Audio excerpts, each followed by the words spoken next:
Price the Lord Jesus. ಪ್ರೀತಿಯುಳ್ಳ ದೇವಜನರೇ, ಈ ವಾಕ್ಯಗಳನ್ನು ಓದುವಂಥವರು, ಕೇಳುವಂಥವರು, ಈ ಮಾತುಗಳಂತೆ ಕೈಕೊಂಡು ನಡೆಯುವಂಥವರು ಧನ್ಯ. ಕೀರ್ತನೆಗಳು 115, ಸಾಮ್ 115. ನಮ್ಮನ್ನಲ್ಲ ಯೆಹೋವನೇ, ನಮ್ಮನ್ನಲ್ಲ, ನಿನ್ನ ಪ್ರೀತಿ ಸತ್ಯತೆಗಳ ನಿಮಿತ್ತವಾಗಿ ನಿನ್ನ ಹೆಸರನ್ನೇ ಘನಪಡಿಸು.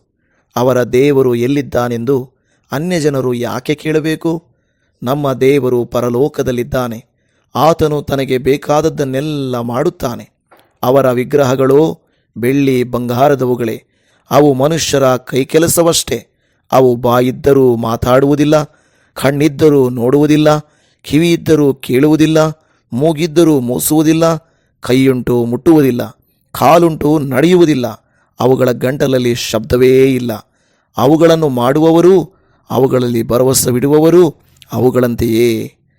ಇಸ್ರಾಯೇಲರೇ, ಯೆಹೋವನಲ್ಲಿ ಭರವಸವಿಡಿರಿ. ಅವರ ಸಹಾಯಕನು ಗುರಾಣಿಯು ಆತನೇ.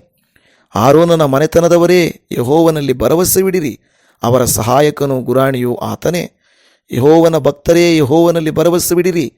ಅವರ ಸಹಾಯಕನು ಗುರಾಣಿಯು ಆತನೇ. ಯೆಹೋವನು ನಮ್ಮನ್ನು ನೆನಪು ಮಾಡಿಕೊಂಡಿದ್ದಾನೆ. ಸಣ್ಣವರು ಮೊದಲುಕೊಂಡು ದೊಡ್ಡವರ ಪರ್ಯಂತರ ಎಲ್ಲರನ್ನೂ ಆಶೀರ್ವದಿಸುವನು. ಇಸ್ರಾಯೇಲನ ಮನೆತನದವರನ್ನು ಆಶೀರ್ವದಿಸುವನು. ಆರೋನನ ಮನೆತನದವರನ್ನು ಆಶೀರ್ವದಿಸುವನು. ತನ್ನ ಭಕ್ತರನ್ನು ಆಶೀರ್ವದಿಸುವನು. ಯೆಹೋವನು ನಿಮ್ಮನ್ನೂ ನಿಮ್ಮ ಮಕ್ಕಳನ್ನೂ ಅಭಿವೃದ್ಧಿಪಡಿಸಲಿ. ಯೆಹೋವನಿಂದ ನಿಮಗೆ ಆಶೀರ್ವಾದವಾಗಲಿ. ಆತನು ಭೂಲೋಕಗಳನ್ನು ಉಂಟು ಮಾಡಿದ್ದಾನೆ. ಪರಲೋಕವು ಯೆಹೋವನದು, ಭೂಲೋಕವನ್ನು ನರಸಂತಾನಕ್ಕೆ ಕೊಟ್ಟಿದ್ದಾನೆ. ಸತ್ತವರು ಯಾಹುವನ್ನು ಸ್ತುತಿಸುವುದಿಲ್ಲ. ಮೌನಲೋಕವನ್ನು ಸೇರಿದವರಲ್ಲಿ ಯಾರೂ ಆತನನ್ನು ಕೀರ್ತಿಸುವುದಿಲ್ಲ. ನಾವು ಇಂದಿನಿಂದ ಸದಾಕಾಲವು ಯಾಹುವನ್ನು ಕೊಂಡಾಡುವೆವು. ಯಾಹುವಿಗೆ ಸ್ತೋತ್ರ. ಆಮೇನ್.